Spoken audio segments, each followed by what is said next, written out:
C'est un anniversaire, chers téléspectateurs, qui va nous fournir la matière de notre sujet d'aujourd'hui. Il y a 40 ans, en effet, se déclenchait en Iran une révolution tout à fait inattendue, aux conséquences évidemment considérables sur le plan historique et géopolitique, puisqu'elle devait déboucher sur l'instauration de la théocratie que l'on sait, avec des conséquences régionales de toute première importance. Pour aborder ce sujet, j'ai retenu le choix de vous parler aujourd'hui du Shah d'Iran, Mohammad Reza Pahlavi, le dernier souverain iranien, dont le parcours et l'expérience politique qu'il représente expliquent en grande partie ce qui est survenu en Iran, où dans un cadre beaucoup plus général, il s'agit de réfléchir sur les conditions du passage à la modernité de sociétés musulmanes demeurées jusque-là tout à fait traditionnelles. Pour mieux aborder la question, il faut rappeler un petit peu ce qu'a été le contexte historique de ces événements. Il faut rappeler que la Perse, l'Empire perse, qui connut une heure de gloire exceptionnelle sous la dynastie des Safavides, au temps de la splendeur d'Ispahan, au XVIIe, XVIIIe siècle, à l'époque de Shah Abbas, eh bien cette Perse avait ensuite connu un déclin progressif sous la dynastie des Radjars au cours du XIXe siècle. Progressivement, l'Empire perse, au même titre que l'Empire ottoman plus à l'ouest, était devenu un petit peu l'homme malade de l'Orient, objet de toutes les convoitises des grandes puissances, l'Angleterre bien sûr, qui voulait sécuriser sa route des Indes, la Russie au nord qui voulait pousser vers les mers chaudes, et cet État et cette société persane de l'époque n'avait pas les moyens de résister à cette pression, bien évidemment. Sur ce, la dynastie des Radjars va disparaître après la Première Guerre mondiale, alors que les ambitions des puissances se font de plus en plus précises, notamment dans le contexte nouveau qui est celui de la Révolution russe. Il faut compter aussi avec cet élément nouveau qui est la découverte du pétrole. Dès avant la guerre de 1914, on a fait jaillir le pétrole dans la région d'Abadan, tout à fait au fond du golfe Persique, et les Anglais ont vu tout l'intérêt de cette nouvelle source d'énergie et ils ont installé une Anglo-Persian Oil Company qui exploite et qui contrôle la production pétrolière, ce qui va devenir bientôt un enjeu politique dans la confrontation entre l'Iran et l'Angleterre. Alors, au sortir donc de la Première Guerre mondiale, alors que l'instabilité est la règle dans cet empire constitutionnel où on a vu apparaître dès 1906 un système comportant un parlement, un majlis, eh bien les Anglais cherchent à exercer un contrôle sur le pays et ils vont pousser pour cela un colonel cosaque commandant de la garde impériale qui s'appelle Reza Khan, dont ils pensent qu'il sera un homme qui leur sera tout à fait dévoué, ce qui va s'avérer ensuite une lourde erreur. En 1925, le dernier souverain Radjar, Ahmad Shah, est déposé et c'est Reza qui va prendre le pouvoir, Reza Khan, qui va devenir Reza Shah Pahlavi, premier souverain d'une dynastie Pahlavi, qui en comptera deux, puisque son fils Mohammad Reza, qui est proclamé dès ce moment-là prince héritier, alors qu'il n'est qu'un enfant de 6 ans, ben c'est celui qui sera obligé de quitter le pays et de céder la place à l'ayatollah Khomeini en 1979, dans la foulée de la révolution commencée l'année précédente. Alors Reza Shah va être couronné Shah en 1926, mais ce qui est intéressant dans le personnage et dans l'expérience politique qu'il va mettre en œuvre, c'est sa volonté de s'inspirer du kémalisme turc.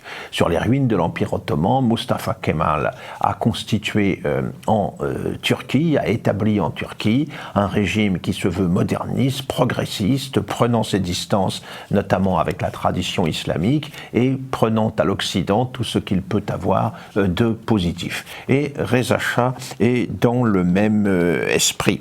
Il va ainsi confisquer un certain nombre de terres aux grands propriétaires pour les redistribuer à la paysannerie. Il va instaurer la conscription. On verra également plus tard qu'il interdira le port du voile. Il va faire un gros effort en matière de développement de l'éducation en multipliant les créations d'écoles. Il va s'affronter également avec l'Angleterre, qui soutient les rébellions qui apparaissent dans le Sud afin de fragiliser le pouvoir du souverain.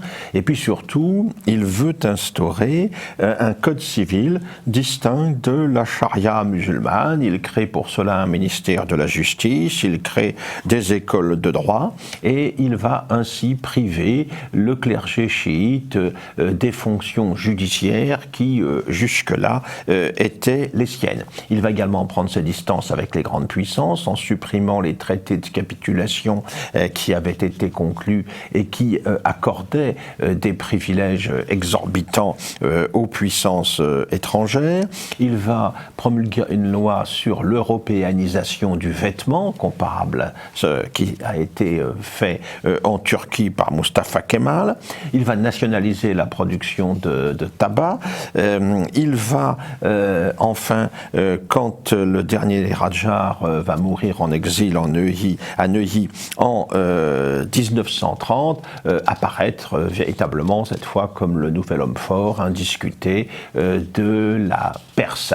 Il va renégocier les accords passés avec l'Anglo-Persian Oil Company, qui va devenir l'Anglo-Iranian Oil Company en 1933. Ça sera l'origine d'un conflit avec l'Angleterre qui devra être arbitré par la cour de La Haye. Il va inaugurer une université à Téhéran. En 1935, la Perse va changer de nom, elle va devenir l'Iran, le nom contemporain du pays. La même année 1935, une union des femmes est constituée pour développer l'éducation des filles. Dans ce pays de tradition musulmane, il est intéressant de le signaler, au moment où on interdit, je l'ai déjà dit, le voile. On va organiser de grandes campagnes d'alphabétisation des adultes, se lancer dans une politique de grands travaux, établir un chemin de fer transiranien qui permette de joindre les rives de la Caspienne à celle du golfe Persique. Durant cette période, la raffinerie d'Abadan devient la plus importante du monde. Donc un bouleversement, un changement, une transformation très rapide, on le voit. Pendant cette période, Mohamed Reza, le fils de Reza Shah, va épouser Fawzieh, la sœur du roi d'Égypte Farouk. C'est le début d'une série de mariages successifs qui vont défrayer la chronique mondaine au cours des années suivantes. Et puis, enfin, en 1939, Reza Shah, c'est important, proclame la neutralité de l'Iran au moment où commence la guerre en Europe, ce qui va susciter automatiquement la suspicion des Anglais, des Américains, des Soviétiques également à partir de 1941, et ce qui va faire que Reza Shah va voir le pays envahi par les Anglais et par les Soviétiques et va être contraint d'abdiquer en septembre 1941 pour laisser la place à son fils qui alors alors n'a que 22 ans, qui a été formé en Suisse et puis ensuite à l'école militaire de Téhéran. Ce n'est qu'un début. Reza Shah est exilé ensuite en Afrique du Sud et il mourra à Johannesburg en 1944. Entre-temps, en septembre 1943, l'Iran aura déclaré la guerre à l'Allemagne, se sera rangé, au moins symboliquement, aux côtés des Alliés.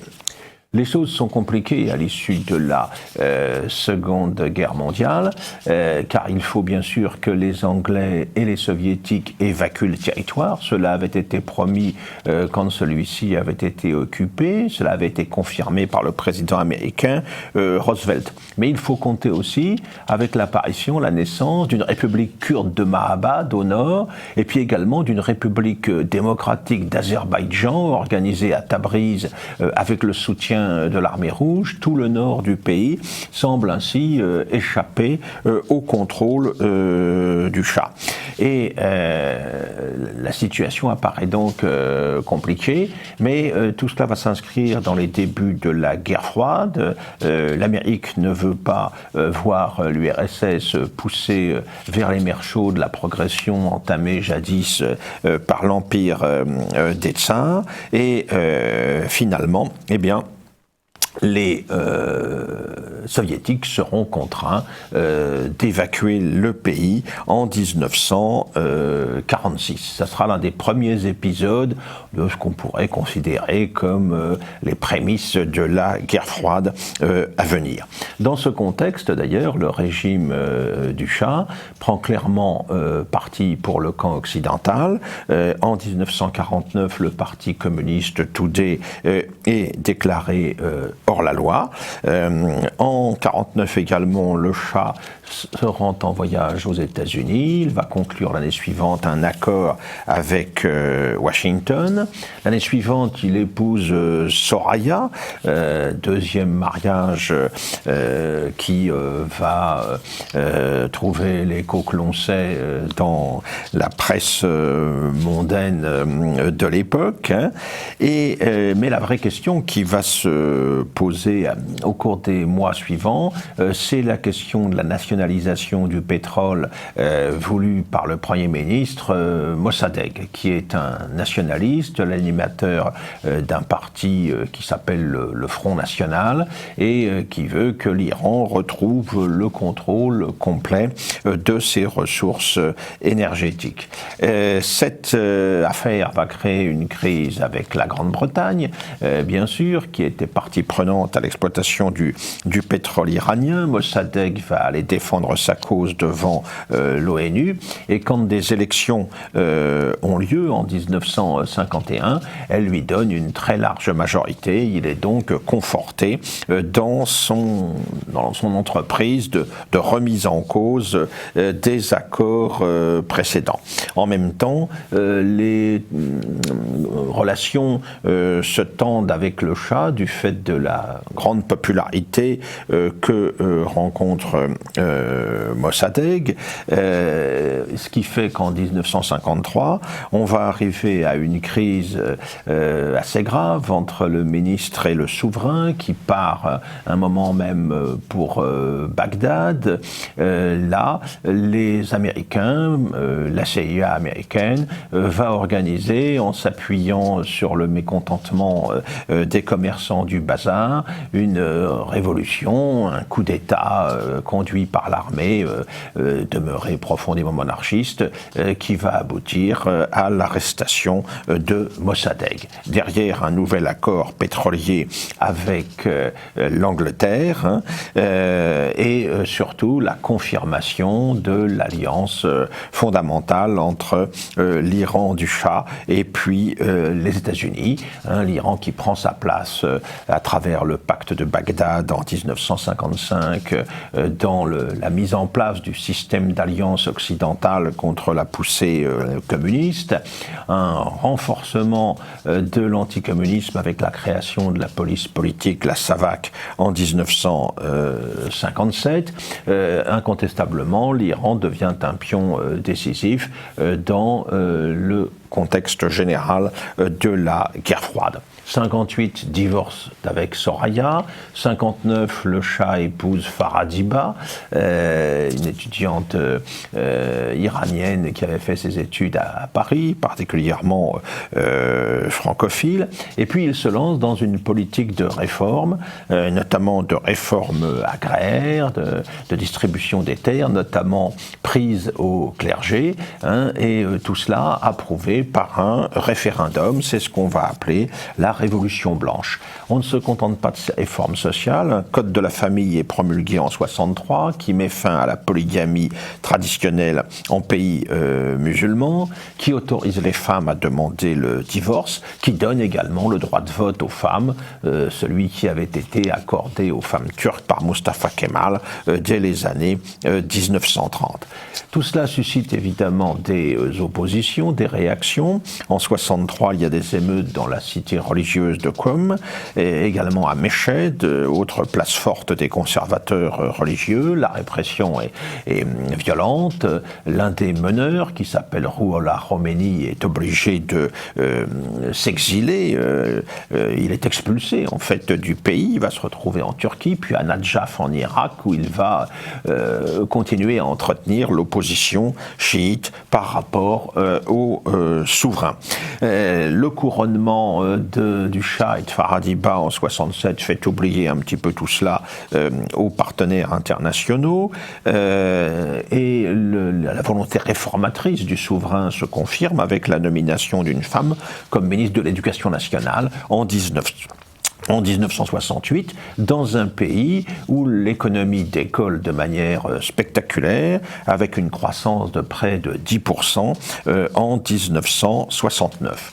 Tout cela est confirmé en 71 avec les fêtes marquant le 2500e anniversaire de l'Empire perse qui sont organisées dans les ruines de Persépolis. C'est un événement mondial où accourent tous les grands chefs d'État.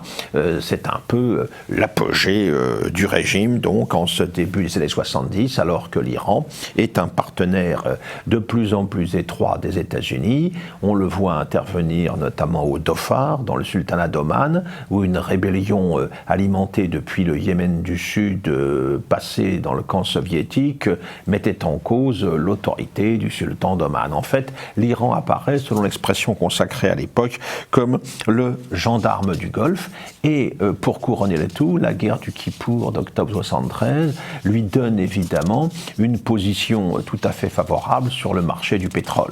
C'est un très gros producteur pétrolier, et c'est à Téhéran que se tient la réunion de l'OPEP qui, en 1973, en décembre 1973, décide la multiplication par 4 des prix du pétrole, engendrant ainsi le premier choc pétrolier. Voilà un pays donc qui va se retrouver à la tête de moyens beaucoup plus considérables.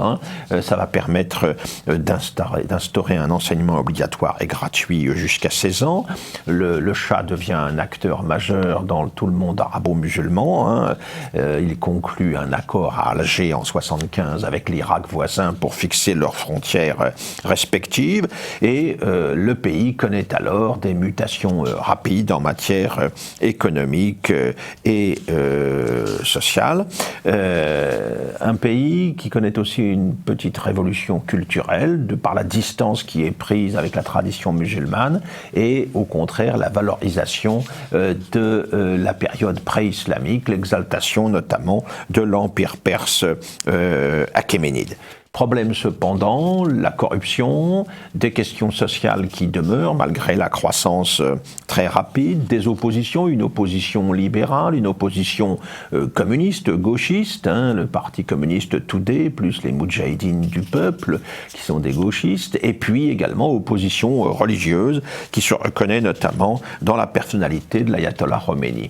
Prise de distance également des États-Unis, à l'époque de Jimmy Carter, qui reproche au Shah d'Iran à son régime, leur caractère trop autoritaire. C'est dans ces conditions que commencent en 78 les émeutes de Qom, de Tabriz, de Yazd, de Meshed. Les choses se détériorent tout au long de l'année 78, notamment après l'incendie d'un cinéma à Abadan à l'été 78, dont la responsabilité est attribuée à tort d'ailleurs à la SAVAK. Khomeini appelle ses fidèles depuis l'Irak à se dresser contre le régime. Tout cela débouche en septembre sur le Vendredi noir, quand la troupe, contre une manifestation massive qui a lieu à Téhéran et va tirer dans la foule. C'est le commencement de la fin. Khomeini, certes, est exfiltré d'Irak vers Paris, vers la France. Il s'installe à Naufle-le-Château. Le Shah cherche une solution en janvier 79 avec un gouvernement Chapour Bakhtiar qui se veut réformateur, un ancien secrétaire d'État de Mossadegh, mais comme en plus le souverain est malade, il se retrouve très vite isolé face à une opinion populaire de plus en plus hostile, et en janvier il va, avec les pressions américaines d'ailleurs, partir en exil en janvier 1979. C'est le début d'une longue errance qui va le mener dans divers pays. On va le retrouver aux États-Unis, on va le retrouver au Panama, on va le retrouver finalement au Caire chez Anwar el-Sadat, où il subit au cours de ce périple plusieurs opérations. Entre-temps, Khomeini est rentré en Iran et la République islamique a été proclamée. Les militants révolutionnaires iraniens ont pris en otage les personnels de l'ambassade américaine, exigent en contrepartie la livraison du Shah, et c'est dans ce contexte finalement, en juillet 1980, que Mohammad Reza Pahlavi va mourir au Caire.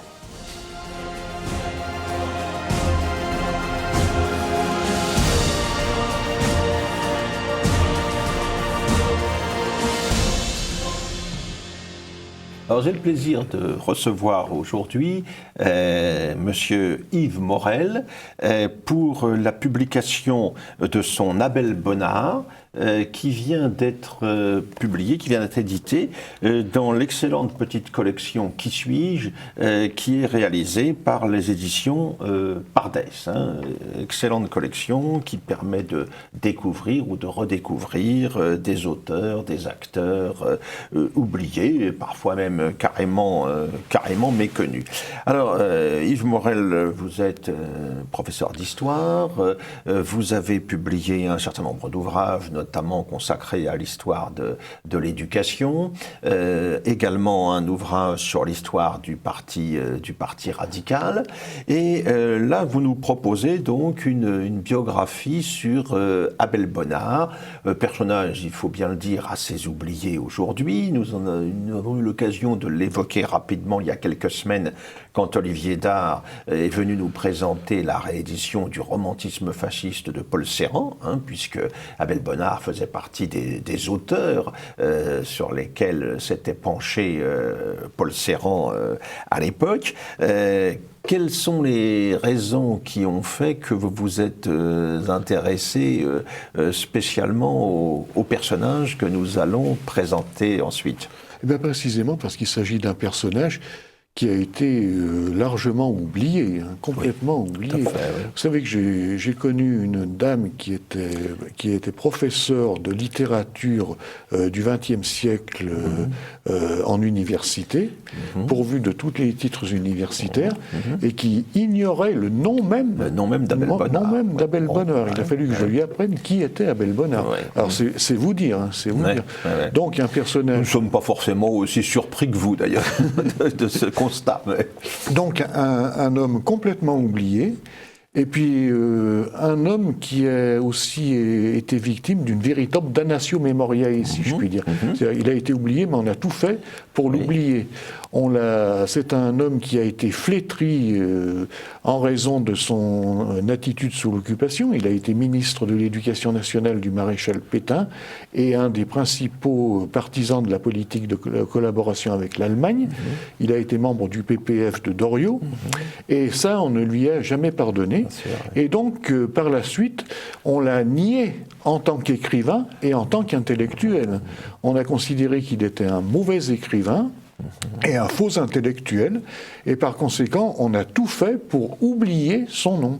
Et dans la mesure où on était obligé de le mentionner, on le mentionnait comme un homme qui était finalement un mauvais plumitif, un mauvais pamphlétaire, et quelqu'un qui n'avait pas grand-chose à dire. Voilà.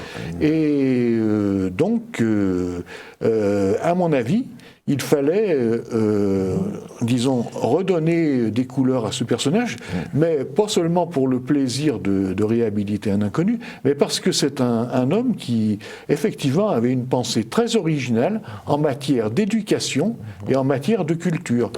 Et il a écrit un éloge de l'ignorance qui est remarquable, qui est une critique remarquable de l'école républicaine, et qui pose la question des rapports entre l'instruction et la culture. Et, d'autre part, son livre Les Modérés est un remarquable, c'est un pamphlet, mais c'est un remarquable ouvrage de critique politique. Un gros succès à l'époque. J'ajoute d'autre part que son œuvre littéraire, en dehors de ces deux ouvrages, est tout de même remarquable. Il a réhabilité le genre moraliste, il s'est situé dans la lignée de nos grands moralistes français, les Chamfort, les Rivarol, et avant les La Rochefoucauld, les La Bruyère. Il a remis en honneur ce genre, mais malheureusement, c'est un genre qui est considéré comme mineur en France et qui n'a pas contribué à le mettre en valeur. On peut signaler au passage également qu'il a été admis à l'Académie française en 1932. En 1932. Et puis, bien sûr, il en a été chassé en 1944. Il n'était pas le seul, d'ailleurs. Il en a été radié en 1945, effectivement. 45, oui, tout à fait. Alors, donc, nous allons essayer de nous pencher de plus près sur le parcours du personnage et sur son œuvre. Abel Bonnard, d'où vient-il? Quelle a été sa formation et son itinéraire, en gros, jusqu'aux années 30, au cours desquelles il acquiert une véritable notoriété? En fait, Abel Bonnard a une naissance princière qui a été longtemps occulté. Il est le fils naturel, le fils biologique du comte Joseph-Napoléon Primoli, qui descendait de Joseph Bonaparte. Ah, oui. Donc, par là, il a une naissance princière. Et sa mère, Pauline Benielli, était fille d'un grand propriétaire d'Ajaccio, de médecin et de grand propriétaire d'Ajaccio, et elle était elle-même apparentée au Bonaparte. Seulement, voilà, pour des raisons tenant à l'inégalité de la romance entre le comte Primoli et Pauline Benielli, la famille les Bonaparte se sont opposés à leur mariage. Et Pauline Benielli, étant enceinte, a dû faire un mariage de raison, et elle a épousé un certain Bonnard, qui était directeur des établissements pénitentiaires de la Vienne à l'époque, et qui était un ancien gardien de prison. Il a commencé au bas de l'échelle. Il était devenu directeur des établissements pénitentiaires de la Vienne, et il a reconnu l'enfant. Et il lui a donné son nom, donc, ce qui fait que Abel s'est appelé non pas Primoli, mais Bonnard, et il est né du coup à Poitiers en décembre 1883, parce que son père était à ce moment-là directeur des établissements, des prisons de la Vienne. Voilà. Alors, c'est un garçon qui ensuite va faire de brillantes études, oui, malgré un échec, je crois, à l'école normale supérieure. Oui, tout à fait. Alors, il a fait d'assez brillantes études, encore qu'il fut assez inégal. Il était très fort dans les domaines littéraires, mais moyen seulement dans les matières scientifiques. Et puis, il n'était pas un lycéen heureux, il était un petit peu la tête de turc de ses camarades, un petit peu malmené parce qu'il avait une personnalité, d'abord il était chétif, il était menu, il était gracile, et puis il avait une sensibilité très délicate qui lui donnait une allure efféminée, et tout cela n'était pas pas très bien vu de ses camarades qui le malmenaient quelque peu. En revanche, il était choyé de ses professeurs qui croyaient bon de le défendre justement contre cette attitude de ses condisciples.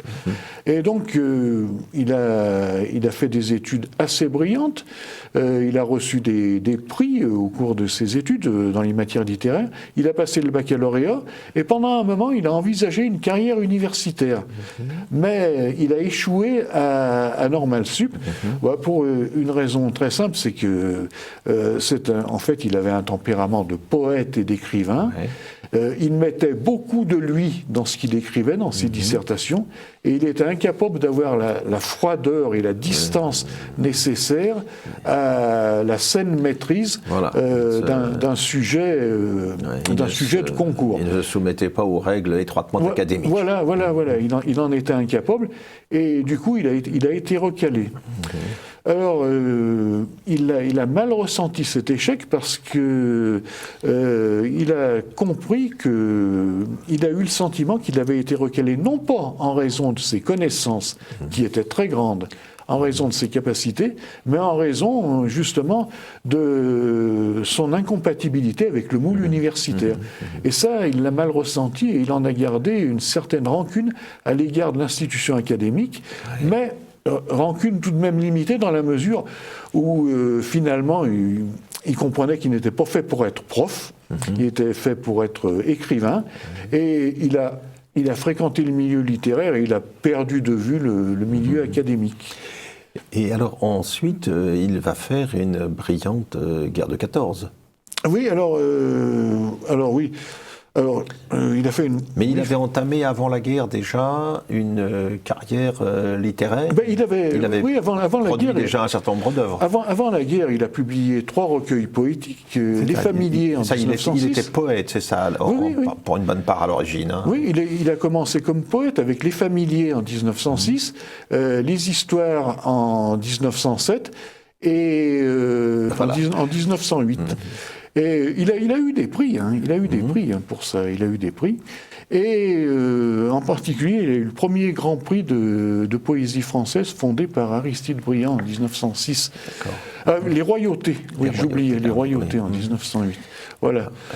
Et donc... il est déjà donc connu dans la sphère littéraire avant la guerre. Oui, et puis il a fréquenté les salons, il a eu une vie mondaine, parce que, étant donné sa naissance, il avait quand même des contacts avec le comte Primoli, il l'a rencontré à plusieurs reprises, le comte Primoli lui a fait bénéficier de sa fortune, et il l'a introduit dans le grand monde aussi, il fréquentait donc les milieux littéraires, il fréquentait les salons mondains, et il a eu une longue liaison avec la princesse Thérèse Murat, qui a été sa maîtresse et sa compagne pendant de longues années, à vrai dire jusqu'en 1940. Elle est décédée en janvier 1940, et donc il a vécu avec cette dame pendant très longtemps.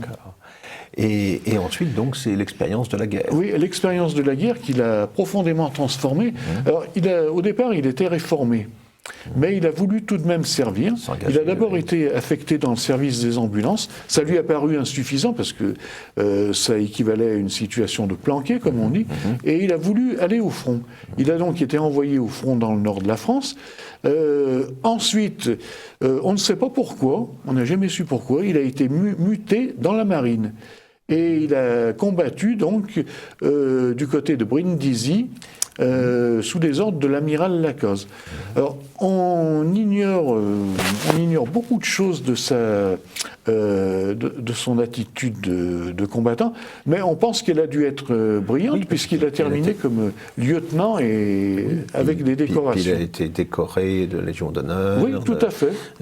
D'accord. Alors, on suppose qu'elle a été plutôt brillante. Mais donc une expérience qui est le fait évidemment de toute une génération et qui explique beaucoup de choses forcément pour la suite. Hein. À ce moment-là, il a pris connaissance de l'unité de la nation et du caractère total et organique de la nation. C'est ça.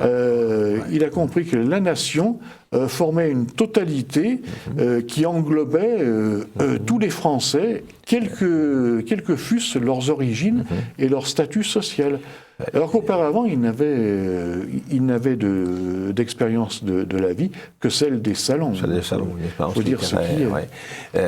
Et alors, effectivement, ensuite, pendant la période de l'entre-deux-guerres, c'est là qu'il s'impose, donc, sur le plan littéraire, avec un certain nombre d'ouvrages comme ceux que vous avez évoqués tout à l'heure, portant sur de grands sujets chers aux moralistes du passé. Et puis, il y a aussi toute une dimension politique, puisqu'il va être critique, évidemment, du système parlementaire, de la Troisième République, telle qu'elle existe à l'époque.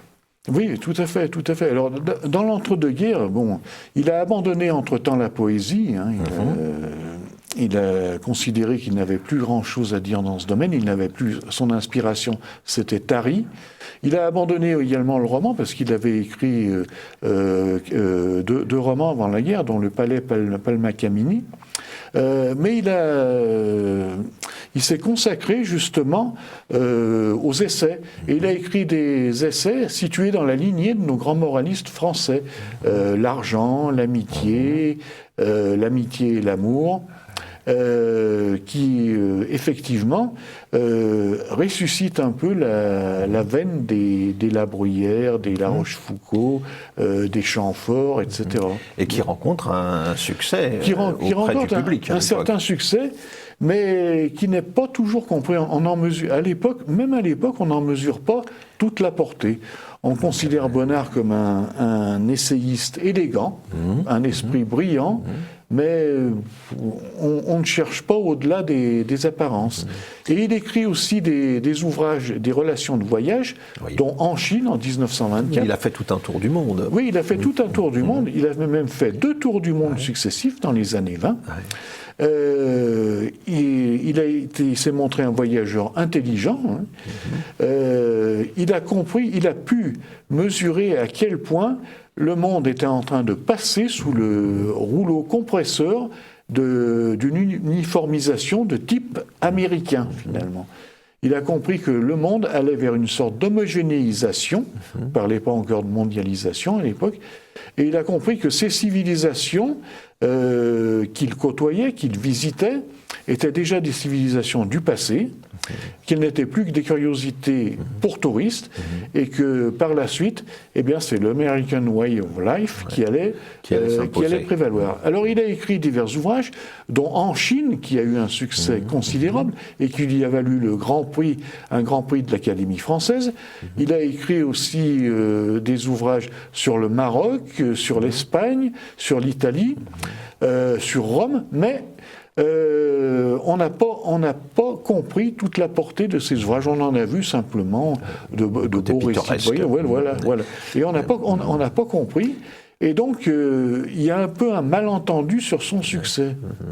Et alors, il y a une démarche aussi, un sujet qui l'intéresse, c'est tout ce qui concerne le domaine, vous l'avez dit, de l'éducation, de la culture, et son éloge de l'ignorance, notamment, est un ouvrage fondateur de ce point de vue. Alors, l'éloge de l'ignorance, il le publie en 1926, chez Hachette, dans une collection intitulée Éloge, une collection originale. Il s'agissait de faire l'éloge, si possible, d'un défaut, de ce qui était considéré comme un défaut. Il y a eu une éloge de la paresse, de Frédéric Marsan notamment. Et lui a choisi Éloge de l'ignorance. Alors, c'est un ouvrage court, c'est un ouvrage d'une 60aine de pages, petit, mais qui est extrêmement intéressant dans la mesure où il s'agit d'une véritable critique de l'école républicaine et du culte républicain de l'instruction et de l'émancipation de l'homme par les lumières de la raison et les progrès de la science et la connaissance positive. Bonnard démontre qu'en fait, notre connaissance, si utile soit-elle et si prestigieuse soit-elle, ne constitue qu'une mince conquête sur notre ignorance qui demeure phénoménale, que du reste il est sain que cette ignorance existe, et que cette ignorance est ce qui permet de transfigurer le monde. Pour Bonnard, l'homme n'est pas fait pour dominer le monde par sa raison et sa connaissance. Bon, il faut qu'il le fasse dans une certaine mesure, mais l'homme vit avant tout suivant une condition tragique. Son destin est tragique et il vit une tragédie, et il est fait non pas pour mettre fin à cette tragédie, mais au contraire pour la poétiser et la sublimer. Et l'ignorance est une condition sine qua non pour générer un mythe qui lui permette, disons, de conférer à sa condition une certaine beauté, sans ça, il n'aurait pas. Donc il y a là une critique implicite, évidemment, du mythe du progrès. Oui, une critique du mythe du progrès, et alors une critique radicale de la conception républicaine de l'instruction et de la culture. Et alors, ce critique de l'enseignement républicain, nous sautons quelques années, on va le retrouver ensuite à Vichy, en 1942, comme ministre de l'instruction publique. Alors, il devient effectivement ministre de l'instruction publique le 18 avril 1942 dans le gouvernement de Pierre Laval. Alors, il faut noter qu'il est le 6e ministre de l'Éducation nationale de Vichy. Il y a eu Carcopino avant lui. Oui, avant lui, il y avait eu Carcopino. Des figures célèbres. Mais avant, de juillet 1940 à avril 1942, il n'y avait eu pas moins de 5 ministres différents de l'éducation. Il y avait eu Albert Rivaux, il y avait eu Émile Miraut, il y avait eu Georges Ripert, et puis après Jacques Chevalier, et enfin Jérôme Carcopino. Alors tous avaient été des universitaires, tous étaient donc disons, de beaux produits, de beaux fleurons de l'université, et par conséquent, ils y tenaient. Bonnard, lui, avec Bonnard, c'est la rupture. Lui, il n'est pas universitaire, il est un recalé de l'université, et il est très critique envers l'école républicaine. Ah oui, ça change donc, tout. C'est la rupture complète à ce moment-là. Et effectivement, il va essayer de faire prévaloir une politique en rupture avec cette conception républicaine de la culture, ce que n'avaient pas fait ses prédécesseurs. Ses prédécesseurs. Alors, est-ce qu'il y aura des résultats? Parce que, bon, 1900, il arrive en 42, 44, ça dure pendant 2 ans. Donc c'est peu de choses. Oui, alors, c'est peu de choses, effectivement, mais il faut quand même noter qu'il est quand même le ministre qui est resté, le ministre de l'Éducation, qui est resté le plus longtemps en fonction. Les autres n'avaient fait que passer, finalement. À part Carcopino, qui était resté 1 an. Mais, donc, avec lui, c'est la rupture, mais il n'a pas mis en œuvre une politique vraiment originale, dans la mesure où il lui manquait les compétences, il n'était pas spécialiste de la question, et il lui manquait aussi, disons, une certaine rigueur théorique. Bonnard était un esprit de finesse, mais il n'avait rien d'un théoricien. Il n'avait rien d'un... Alors, il y a quelque chose qui est très intéressant chez lui, c'est son attachement à l'histoire et à la transmission de l'histoire. Il y a un très beau passage, notamment, où il expose que le fait de priver les jeunes enfants de l'histoire de leur pays, c'est comme priver un jeune prince de son héritage. C'est, par les temps qui courent, c'est d'une actualité tout à fait brûlante, ça. Tout à fait, mais le plus... Oui, tout à fait, effectivement. Mais disons, ça ne distingue pas... Absolument, ce n'est pas absolument constitutif de son originalité, dans la mesure où son prédécesseur immédiat, Carcopino, qu'il avait connu, qu'il connaissait depuis de très longue date, il l'avait connu au début du XXe siècle, dans la mesure où Carcopino, lui aussi, partageait ce sentiment. Mais ce qui est original chez Bonnard, c'est qu'il va faire prévaloir une politique de l'éducation qui peut nous paraître extrêmement moderne. C'est-à-dire qu'il insiste sur le fait que l'éducation est faite pour former l'esprit des jeunes, et non pas pour le bourrer à bloc de connaissances.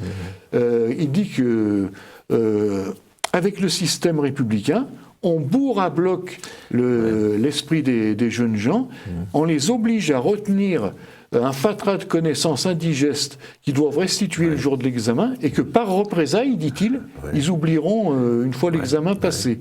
Et il dit que non, il ne faut pas procéder comme ça, il faut y aller beaucoup plus doucement, il faut instiller un certain nombre de connaissances indispensables, il faut faire comprendre, il faut éveiller la curiosité, mais il faut y aller graduellement en tenant compte du degré de développement de l'intelligence de l'élève. Et par là, il est très proche des théoriciens de l'éducation nouvelle. Hein. Il faut dire ce qui est. Il préfère la tête bien faite à la tête bien pleine, selon la formule classique. Exactement. Mais alors toute cette aventure personnelle, cet itinéraire va évidemment mal se terminer, si on peut dire, car Bonnard non seulement était ministre de Vichy, dans le gouvernement Laval, ce qui n'est pas fait pour arranger les choses, mais il va également être un partisan de la collaboration franco-allemande. Hein. Il fait partie du comité de patronat de la Légion des volontaires français contre le bolchevisme.